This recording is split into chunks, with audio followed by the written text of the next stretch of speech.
എല്ലാവർക്കും ബിപ്പീസ് ഹൗസിലേക്ക് സ്വാഗതം. ഇന്ന് ഞാൻ ഉണ്ടാക്കാൻ പോകുന്നത് ചേമ്പ് അടയാണ്. അതിനായിട്ട് ഞാൻ 2 കഷ്ണം പുഴുങ്ങിയ ചേമ്പ് എടുത്തിട്ടുണ്ട്. ഇന്നലെ ഞാൻ പുഴുങ്ങിയ ചേമ്പിൻ്റെ ബാക്കി 2 വന്നത് എടുത്ത് വെച്ചിരുന്നതാണ്. അപ്പോൾ ഇത് കൂട്ടത്തിൽ ശരിക്കും വെന്ത് പോകാത്തത് നോക്കി എടുത്ത് മാറ്റി വെച്ചതാണ് കേട്ടോ. ഇത് പെട്ടെന്ന് ഉടയുന്ന രീതിയിൽ വേകാത്തത് കൊണ്ടും ഫ്രിഡ്ജിൽ വെച്ചത് കൊണ്ടും ഇത് കുറച്ച് കടുപ്പമായിട്ടിരിക്കുന്നത്. അതുകൊണ്ട് കൈകൊണ്ട് ഇതിൻ്റെ തൊലി പൊളിച്ചെടുക്കാൻ കുറച്ച് പാടാട്ടോ. അതുകൊണ്ട് ഞാൻ കത്തി വെച്ചിട്ട് ചെറുതായിട്ടൊന്ന് ചിരണ്ടി എടുക്കുക കേട്ടോ. തൊലി കളഞ്ഞതിന് ശേഷം ഇതിനെ ഒന്ന് ഉടച്ചെടുക്കണം. ഇത് ഭയങ്കര കടുപ്പമായതുകൊണ്ട് ഉടച്ചെടുക്കാൻ കുറച്ച് പാടാണ്. അതുകൊണ്ട് ഞാൻ ഇതിനെ കഷ്ണങ്ങളാക്കി അരിഞ്ഞിട്ടിട്ടാണ് ഉടച്ചെടുക്കുന്നത്. ഇതിപ്പോൾ നല്ലപോലെ വെന്ത് കുഴഞ്ഞ രീതിയിലായിരുന്നെങ്കിൽ കൈകൊണ്ട് തന്നെ ഉടയ്ക്കാൻ നല്ല എളുപ്പമായിരുന്നു. മിക്സിയിലിട്ട് അടിച്ചെടുത്താലും മതി കേട്ടോ. എങ്ങനെയായാലും കട്ടയൊന്നുമില്ലാതെ നല്ല മയമായിട്ട് കിട്ടിയാൽ മതി. ഇതിപ്പോൾ റെഡി ആയിട്ടുണ്ട്. ഇനി ഇത് മാറ്റി വെച്ചിട്ട് ഇതിലേക്ക് ചേർക്കാനായിട്ട് കുറച്ച് സാധനങ്ങൾ അരച്ചെടുക്കാനുണ്ട്. അതിനായിട്ട് ഞാൻ ഒരു മിക്സിയുടെ ജാറിലേക്ക് ഒരു മീഡിയം സൈസ് സവോള അരിഞ്ഞതിട്ട് കൊടുക്കുകയാണ്.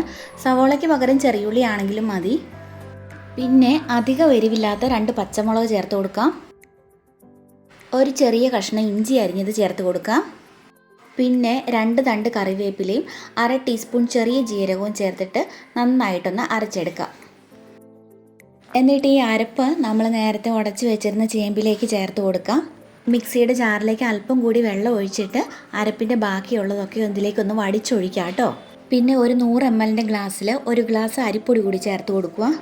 1/2 ടീസ്പൂൺ ഉപ്പ് കൂടി ചേർത്തിട്ട് ഇളക്കി യോജിപ്പിക്കാം. ചേമ്പ് ഉപ്പിട്ട് വേവിച്ചതാണ്, അതുകൊണ്ട് ഞാൻ ഇവിടെ 1/2 ടീസ്പൂൺ ഉപ്പ് ചേർക്കുന്നത്.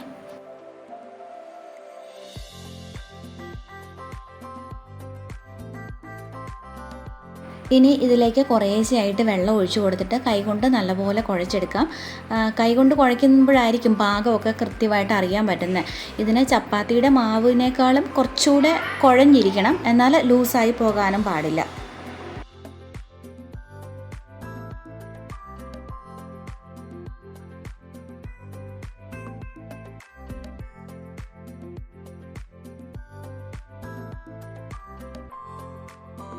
മാവ് ഇവിടെ റെഡിയായി വന്നിട്ടുണ്ട്. ഇനി ഒരു പാൻ ചൂടായ ശേഷം കൈകൊണ്ട് തന്നെ മാവ് എടുത്തിട്ട് പാനിലേക്ക് ഇട്ട് കൊടുത്തിട്ട് കൈകൊണ്ട് തന്നെ പരത്തി കൊടുക്കുകയാണ് കേട്ടോ.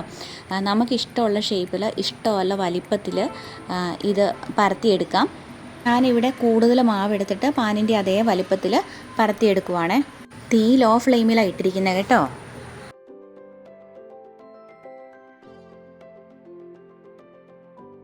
ഇത് പരത്തുമ്പം കൈ ഒട്ടിപ്പിടിക്കുന്നുണ്ടെങ്കിൽ ഒരു ചെറിയ പാത്രത്തിൽ കുറച്ച് വെള്ളം എടുത്തിട്ട് കൈ വെള്ളത്തിൽ മുക്കി ഇത് പരത്തി കൊടുക്കുക. അന്നേരം കൈ ഒട്ടിപ്പിടിക്കുകയില്ല. ഇനി മൂടി വെച്ച് ലോ ഫ്ലെയിമിൽ തന്നെ ഇട്ട് ഈ ഒരു സൈഡ് തന്നെ 5 മിനിറ്റ് നേരത്തേന് വേവിച്ചെടുക്കണം. 5 മിനിറ്റിന് ശേഷം മറച്ചിട്ടിട്ട് മറ്റേ സൈഡും കൂടെ 5 മിനിറ്റ് നേരത്തേന് വേവിച്ചെടുക്കണം. ഇത് വലിയ അടയായതുകൊണ്ടാണ് ഞാൻ ഇങ്ങനെ മറച്ചിട്ടത് കേട്ടോ. മറച്ചിട്ടിട്ട് 5 മിനിറ്റ് കഴിയുമ്പോൾ വാങ്ങിയെടുക്കാം. നമ്മുടെ ചേമ്പ് അട ഇവിടെ റെഡി ആയിട്ടുണ്ട്. ഈവനിങ് സ്നാക്കായിട്ട് നല്ല ചൂട് ചായയുടെ കൂട്ടത്തിൽ കഴിക്കാനും ഇതിന് നല്ല ടേസ്റ്റാണ് കേട്ടോ. അപ്പോൾ വീഡിയോ ഇഷ്ടമായവരൊക്കെ ഒന്ന് ലൈക്ക് ചെയ്യുകയും കമൻറ്റ് ചെയ്യുകയും അറിയുന്നവർക്കൊക്കെ ഒന്ന് ഷെയർ ചെയ്യുകയും ചെയ്യണേ. പിന്നെ എൻ്റെ ചാനൽ ഇതുവരെയും സബ്സ്ക്രൈബ് ചെയ്യാത്ത എല്ലാവരും ഒന്ന് സബ്സ്ക്രൈബ് ചെയ്തേക്കണേ. കൂടാതെ ഓൾ എന്ന ബെല്ലൈക്കണും കൂടെ ഒന്ന് പ്രസ് ചെയ്തേക്കണേ കേട്ടോ.